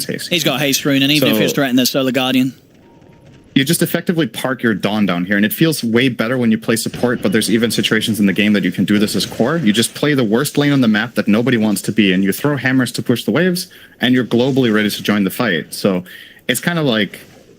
Imagine if Io had a really reliable and fast wave clear skill for every wave and didn't need to play with his teammate. That's what Dawn does in this game state right now. So it's really, really nice. It means Liquid can play the enemy jungle without having any expense of their own tier 1 tower bot. And they're always going to be 5 heroes top. So yeah, this top tower is now gone. Matu will claim that. Does he have the Deso coming out here? Is that the first hammer? No, it's a full Deso now. It's a full yeah, 17 Probably minutes. Means Roche is on the menu here. OG's teamfight is very lackluster, so they only really have a CM ult and a 2-man shackle as their key teamfight abilities. So going into Roche should be a no-brainer for Liquid at this point.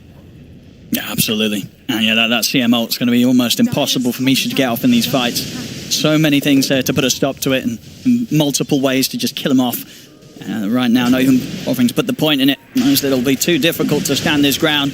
Into the Roche they go, as you say, and they'll make quick work of this one. If they were sitting on a smoke right now, I think they'd really want to pop it right away and just keep the pressure up. The only smoke they have is on Dawn, who's sitting mid. Ideally want to just transfer that smoke to another hero, because a lot of the time as Dawn, you're going to be playing on the opposite side of your team, so it's better to put smokes and wards on the other support in the game. But yeah, either way, they get the Roche here. Aegis will probably go to Matsu. I wonder if they're going to just try to go high ground, honestly. I wouldn't blame them for it. I think they're strong enough to potentially start knocking on the front door. But they can also try to control the map a little bit better and get the last remaining tier 2 towers. I mean, now, if you're OG, are you turning up for these tier 2 defenses, or are you just having to let the outer towers go? I think it's really hard. They at least have the shard on Ricky to delay things here, but that's one he has had to pay for. That's 1,400 gold out of the bank of Uragi that could have gone to, you know, becoming a carry. He will have that sleeping dart, which is, to be fair, a very good shard. But if you do play carry Ricky, this 1,400 gold is just so important, right? Like, you want to get Manta, you want to get BKB or Bash or Ags, whatever it is. Things just get delayed a lot. So this is all right. And he's getting it onto Boxy. Good nice path for the Macropire will allow Boxy to get the space to back off to the side. Sleeping darts there out onto the Dawnbreaker, sets up for the power shot to knock him down. Boxy taken out. Liquid now still look to fight back on this one. They still feel very strong around the bear. Amar getting surrounded. He's taken out. Mickey's in with the combo. Burst through Tiger.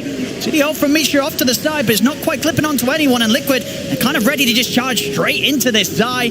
Over towards Misha. The bear as well, ready to chase down the Crystal Maiden. They'll be able to slow the bear with the Diffusal Blade. The combo of Mickey will catch Misha on his escape. Liquid still able to take the fight despite losing Boxy at the start. That was about as much as you could have hoped for from your 5 Maiden as well. Even though the ult didn't kill anyone, it was effectively the only reason Liquid didn't completely run them over in that fight. The zone control from that, you're an 0-8 Maiden before that fight. This is about as much as you're going to get out of it. And the way it all started, Yuragi felt confident going on the Dawn there in the mid lane because they had both sentry wards down. So he was indeed not visible, but the counterplay from Liquid was just too strong. Matsu, he has the Aegis. He does have the Aegis. Ult's going to be back up in 30 seconds. The Bear taking a lot of damage here. Matsu will continue to get... Nice power shot. We'll be able to make sure they get that plus 300. Matsu is able to live. I mean, there's no Bear. That's pretty big. 1 minute. He's not going to really find any meaningful farm. Yeah, we'll see again in this last fight. Huge amount of effort put into taking down Boxy. And just a little too split up for OG. Amar trying to take a second support kill, going for Insania off to the side. But as soon as he gets too far away from his team, Matsu with the Bear, Zai and Mickey jump back in upon them, and OG can't deal with the fight. Back in action. Talking about Amar, they've found him again. Let the Gale Force to blow Zai and Boxy back to the side. Space is there for them to take out Insania with the poison, the sleep dart on Boxy. They might be able to set up for more. BZM's in with the combo. They cut through Boxy. And turning into the Razor, look for Zai. Zai is going to opt for the TP out. BKB and a TP will save him. But a nice little opening there that OG's able to find. Matsu nearly down to the neutral creeps. It's got to be a bit careful. Even if it's only 2 supports, it's just you're buying time and you're staying in the game, and the Aegis from Lone Druid is going to expire most likely without being used. There's 1 minute and 45 left. He'll summon a Bear now. But if you can effectively stall that out and not get pushed, this game is starting to look very possible again for OG. Like, usually you don't feel like, okay, killing 2 supports is a total deal breaker, but it's more about the time that you bought for your cores to just have a little bit of a breather, more so than the kill bouncer that you got from those 2 heroes. Just really means so much. Yuragi's closing in on a Yasha, you've got Amar closing in on the BKB, and Morphling just completed a full Scotty now on BZM, so a lot of value coming OG's way in the next few minutes. Things are really lining up to have a pretty good fighting chance. It's still looking like an overall Liquid favored game, but much more competitive than the previous one. No, absolutely. Yeah, no doubt about it. OG last game, this point in, it looked like they didn't have a chance at all. This one, they definitely do. It's not going to be easy, but the chance is there. BZM. Was the last game even this long? What did it end up being? Let me have a look. The scoreboard last game. I feel like it might have been It wasn't, yeah. already. Last game indeed, yeah. It didn't just look like it was over at this point. It was over, yeah. Ended 21 minutes 33 last game. Yeah. All right, mid tower is going to go down here. Probably. Possibly. Nope. Eventually. Right. They'll get it later. Now, Liquid definitely giving some respect now to OG. I know that OG can jump and control burst individual heroes pretty reliably. And once BZM does have the Manta, he's going to be quite the nightmare to control in the team Aegis fight. expiring in 5 seconds. This is an important moment. OG smoked for this specific purpose. And you want to jump Matsu and kill him right when he runs Immediate out. jump into the silence. Solar Guardian heals coming in. Matsu is getting healed up a little bit. Will it be enough? Toss to the side. Mickey getting him off. The burst caught him. BZM was able to nuke him down, take him out before he could get the off and get that bonus HP. A huge kill for OG, but can they find more out of this? BZM waveforming in aggressively. We see Misha run down by Zai with the Eye of the Storm, but with the Skadi, BZM's punching into Zai. Zai having to back off. BZM, he's going to be ready to run him down. Turns into the Razor, gets the link going. BZM takes him out. Zai will fall. See BZM, he's going to want for more here. Over towards Boxy. Boxy has the Ghost Scepter, not going to save him against the strike, but the trees are coming in. BZM taken down incredibly low. The ice pass there. Mickey, a few punches. It isn't enough. BZM will live. Waveform out to the side. I don't know. It got so close there, but BZM doing his all here to carry the game for OG. He stays alive, gets huge kills out of the fight. Next time round, he'll have the full Manta to turn up with. I mean, we're seeing him be that elusive and that unkillable without it. You throw that into the mix, they're really going to have to do everything to take this morph down. Dude, what an awesome fight from both teams. Like, the whole way OG set that up by smoking, and they're connecting with 2 seconds left on the Aegis. They jump, diffusal, smoke screen the Lone Druid.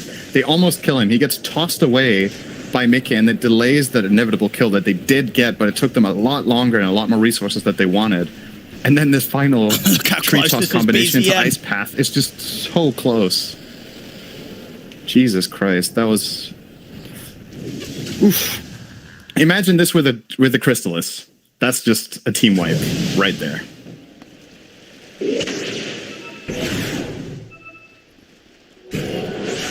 BZM really setting the pace here for OG. 15k net worth. And he's ready to smoke up here. They know now, without the Aegis on Liquid, I mean, if OG's able to find another team fight, they'll be able to sort of knock this gold difference back to even.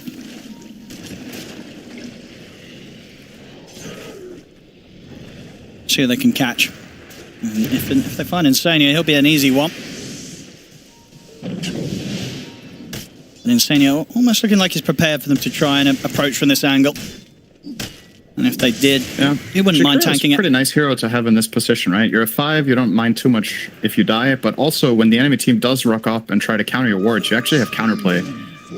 You can drop all your spells from long range with this Ether Lens and maybe can turn into a fight that favors your team even, despite them opening with a mana advantage.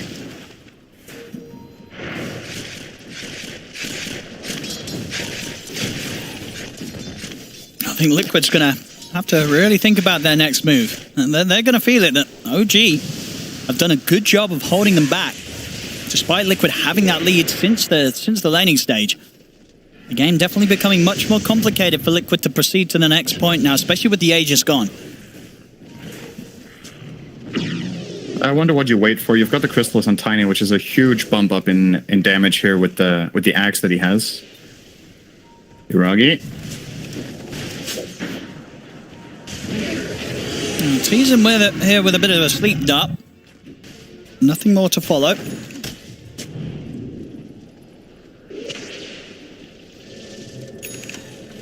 I've got the full basher now, I believe, coming out for Matu's bet. They're going to go for a smoke here, Liquid. Important detail in the upcoming fight, Boxy's out of Vessel charges, and that's a big part of the reason that BZM almost died in the previous one. He will probably use his Manta offensively quite a lot of the time, as Taiga was there and is no longer there. So if Boxy doesn't get involved in an assist sometime soon, that Vessel could become... having no charges there could become instrumental in OG's ability to win an upcoming fight.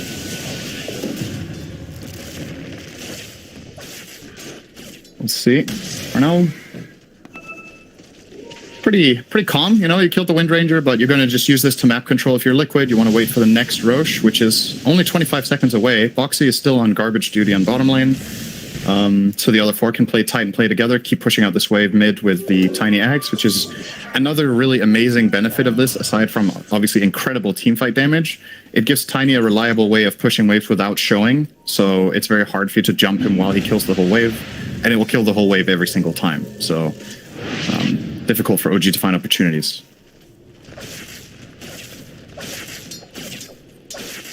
Yeah, we're going to get the big time now with Roshan. Would imagine that OG, they will want to have something to say about this if they know that Liquid's heading into the pit. Yeah, this one they're going to contest. The last one they knew was happening, but they just couldn't do anything about it. I think this time they can be competitive. They've got a Pike on their morph, so it's an additional way of solving the Razor for them. Both for himself, but also for Ricky if he gets linked, or if CK gets linked, you can bring Amar into the fight. At the same time, OG would love to wait just 100 gold so Amar can finally get his BKB, but unfortunately, or rather 500 gold, unfortunately that's too long. So the rush will be dead, so never mind, no contest. Okay, yep, they're not going to do anything about this one. Liquid, oh, get it once more. Aegis for them, Shard as well. Shard on Tiny? He already had that, right? So I guess they got the laundried one? Yeah, I think so, right? Yeah, I think must have been Matu. He must have bought it. Yep. Yeah. So laundried Shard. Yeah, McKay. So it's a really good Shard. The Savage Roar. It's also very impactful for the Tiny, right? To get this move speed and attack speed, very strong. And do you like this as well? You know, Misha just building here to try and get the ult off in the fight. He's going straight for the BKB on himself. Yeah, I think he has to. I think it's the only item he can buy here that truly feels like it can change the course of the game. Like, you could buy a Glimmer or a Force Staff, which is, it's always nice, but with this item, he can pose a threat and actually make himself a priority target for Liquid's heroes. They have no BKB piercing stuns, and they have no way of really killing the Maiden fast either while her ult is running in BKB. That armor will be enough to sustain him for quite a while.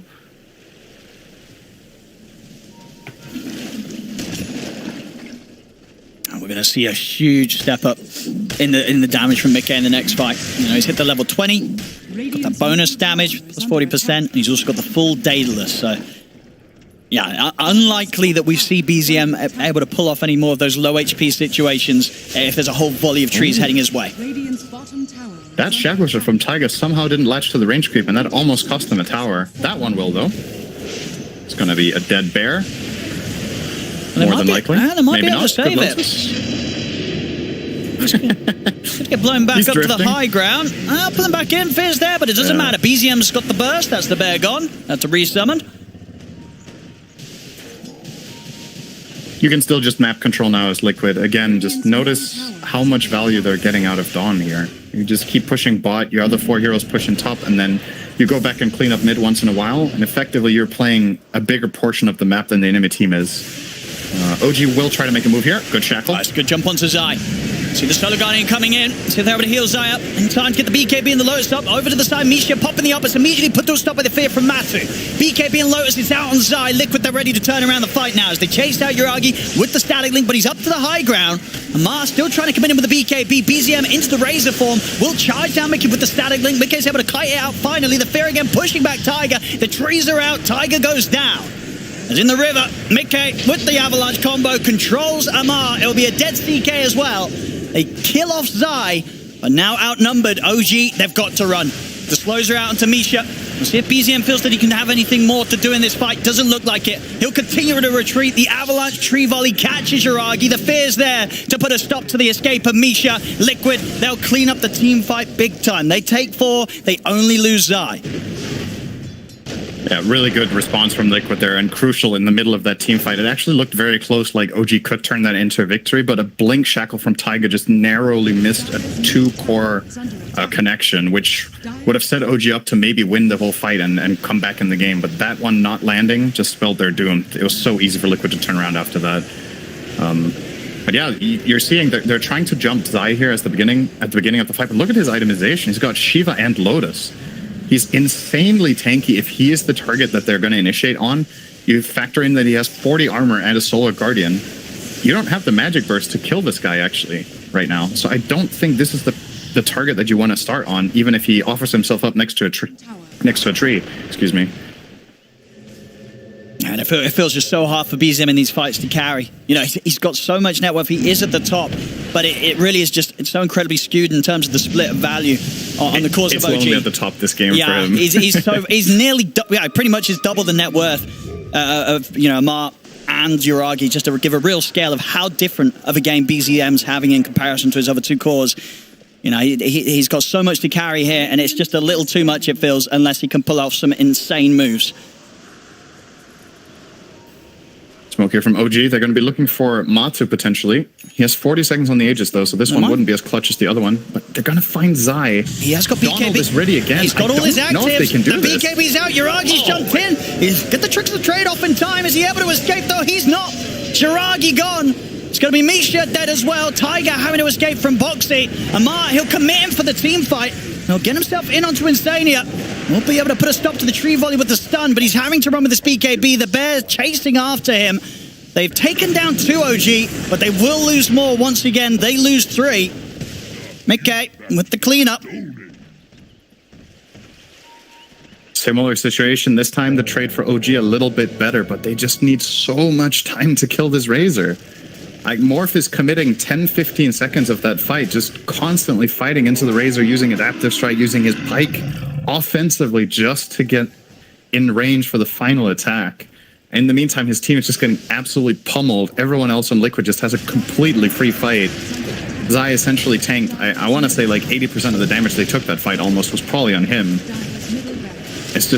It's so easy for Mickey to play under these conditions on this tiny engine. He's just finding the most value out of it. Solo killed the Riki 99% of the way. He gets tricks with the trade-off, but he's static linked, so he gets auto-attacked when he comes out of it. And again, just an easy fight for Liquid. OG's lineup just doesn't have that team fight and that oomph that they need to really take it to Liquid. And at least if they wanted to kill this Razor first, they needed more in the way of magic damage, so he just gets blown up immediately and you can get that man advantage. Maybe with a Silverich and BZM, that will push him over the edge so he can do it quickly enough.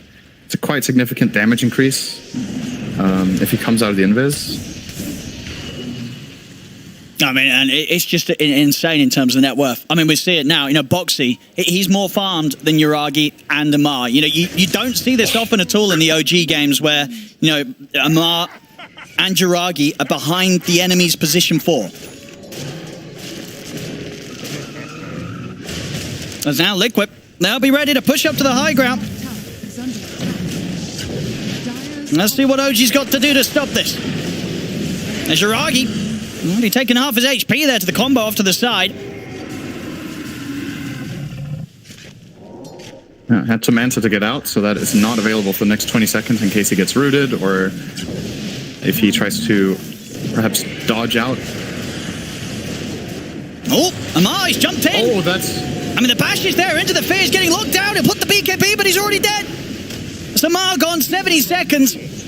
No money for buyback either. 800 gold short. It'll be an easy second set of racks here for Liquid, and they'll take barely any damage at all. I think Amar blinked into an ice path, right? I think Insania predicted that there was going to be an offensive move coming from OG. It was either into an ice path, or I think maybe into a first hit bash from the bear. We might be able to catch that. It was one of the two. Whichever one it was, it was a really good, like... Either way, it is a command that either of the players had to issue there, because the bear was hitting the racks, so they had to predict that CK either had to jump there or just lose the racks. So whichever one of them was quick on the fingers basically cemented that push, and maybe they can even go and finish off the game here. You could also, you know, take it easy. Roche is not far off. Maximum respawn time is 3 minutes, but looks like Liquid mean business and they want to get done now. They have to play tennis later today, so... Can't be late for the match. It's going to be playing against Gaimin Gladiators. Oh, is he back in action? Damage from Mato here. Oh my god. They're already going for the third and final set of racks here, Liquid. Uchi smoked up. What did you say, Liquid? They're going to be feeling that they can take this one rather leisurely. No sort of pressure. See again back in action. Indeed, yeah, the ice path was down. Was it still there when he jumped in? It was. So you're bang on. Straight into the ice path and then caught by the avalanches, the bashes. They had all the follow-up to lock Amar down. It was a really nice sequence from Liquid, how they managed to force him all the way down to 10% before he could BKB. Like, the chaining of stuns they have isn't, like, the most obvious, right? You've got Ice Path, and then you have Avalanche and the Savage Roar, but if you in any way stack them incorrectly, then the CK might have half health, get BKB off, and maybe there is a fight there. Now Shackle's Eye, okay. All right. He's completely alone. He's going to have the heals coming in from the Solar Guardian. He's full HP. And now, Link over towards Amar. Amar, he'll have to be careful. Steps out to the side of the fight, taking huge physical damage. Will drag in Zai, but Zai's more than happy for that one. Just means he ends up on top of him with the Eye of the Storm. BZM's trying to fight back, but he's got to get back to the side. Boxy now being focused by Yuragi, but Yuragi falling so low. Buys time with the tricks of the trade, but he still goes down. 3 dead on OG. Yuragi will buy back, but that's a luxury that Amar and Misha cannot afford themselves right now. Tiger, he'll try and cut the creeps now. In fact, he can't even stick around for that. He's got to TP out, get back to the base, see if they can pull together one final defense, but it's going to be hard, if not borderline possible here. They're down 27k, 32 to 17. Liquid in position to look for the Megas. A fortification, slow them down momentarily, but I don't think Liquid's going to be heading anywhere soon. They'll try and make the jump, but the fear's there from the bear, pushing back the two of them. They'll jump now over towards Zai. But Zai, he just doesn't care at all. They don't have the damage to threaten him. BZM will be able to get over with the jump on towards Mickey, and he has got the burst to take him down. Mickey will fall. Tiger Shackle Shot locking down Zai, but the Solar Guardians back up. They had to step away from Zai. Damage to the base, it's been done. The Mega Creeps are out. BZM goes in with the tiny combo, bursts through Zai, brings him low. BZM setting up for a second. He's taken down Zai. Let's get them set up onto the bear here with a sleep dart. Liquid, they get the Megas, but they will be forced back. BZM able to take just a little bit of something there from that defense. If OG are quick here, they might also be able to grab Roche and give themselves a potential Hail Mary play with this Aegis and just looking to run into a fight.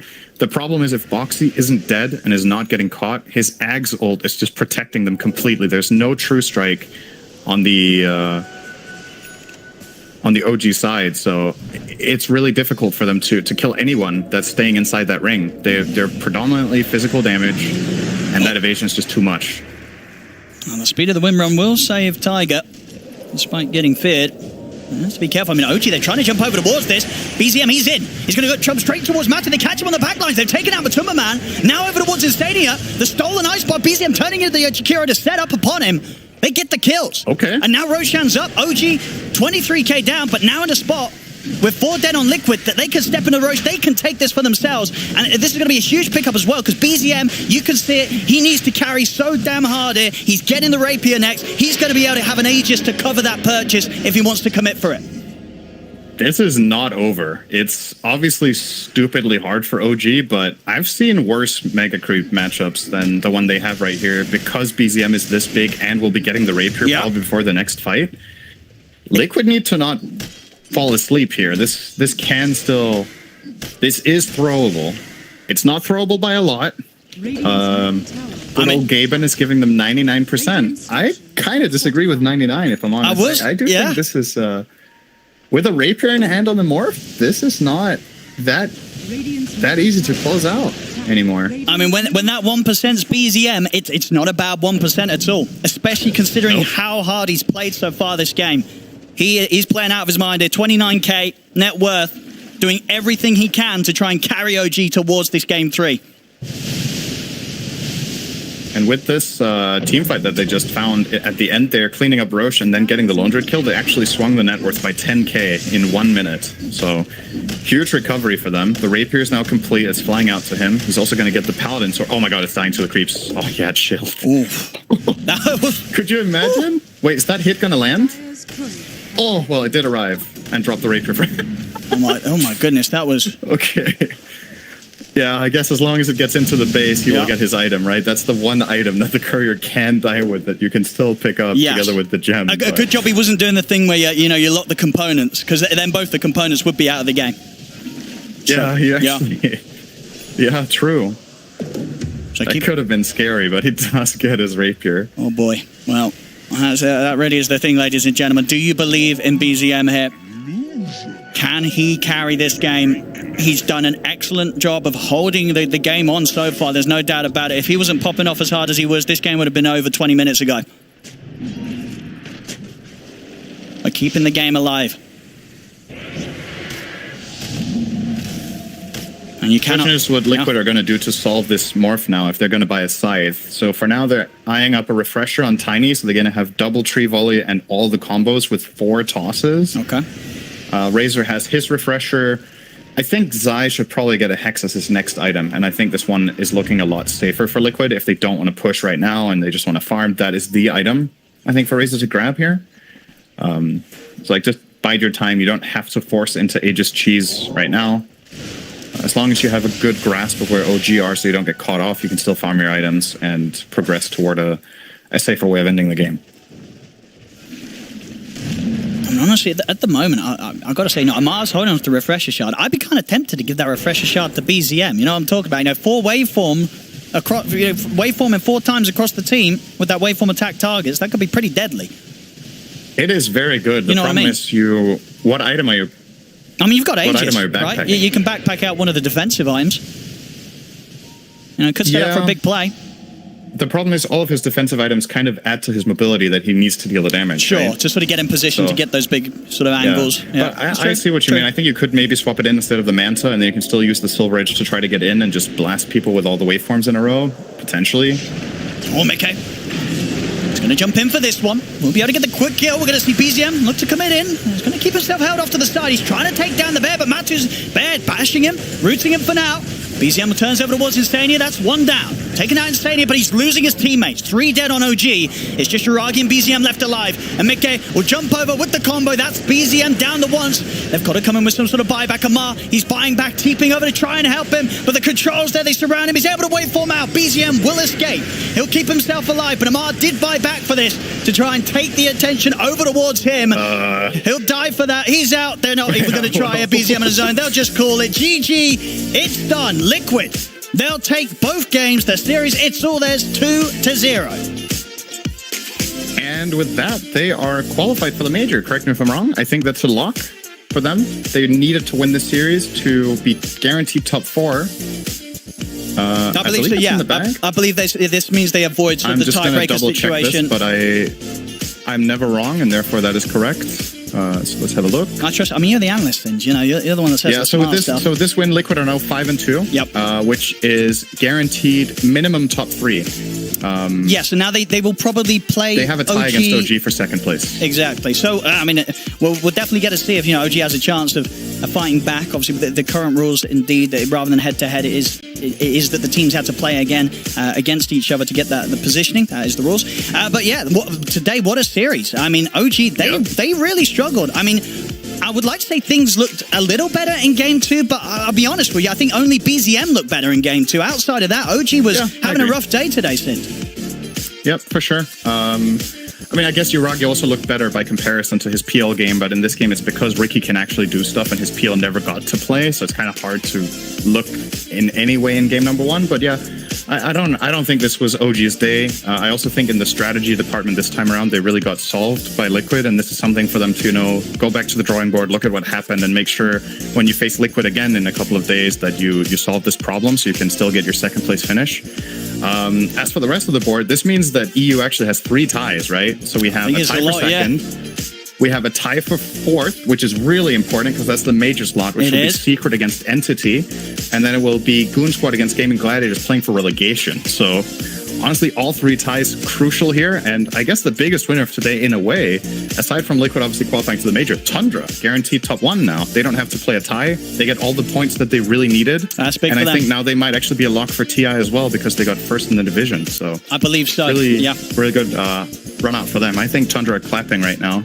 They don't have to play series to get first, you know, all's good. And they'll be going to the major, of course, which they knew a week or 2 ago. So yeah, nice show from Liquid, though. Yeah, that's really good. Very, very nice. I mean, the question was going to be whether they could do it 2 times back-to-back here against OG after dominant Game 1. And as I say, you know, Game 2, I mean, outside of the fact that BZM was popping off, they really did shut down everything else that OG as a lineup were trying to get done here. It wasn't close outside of sort of the crazy moves that BZM was pulling off whilst his overall team was so far behind. But there we go. Ladies and gentlemen, Liquid, they will secure this big series here today, 2-0 against OG.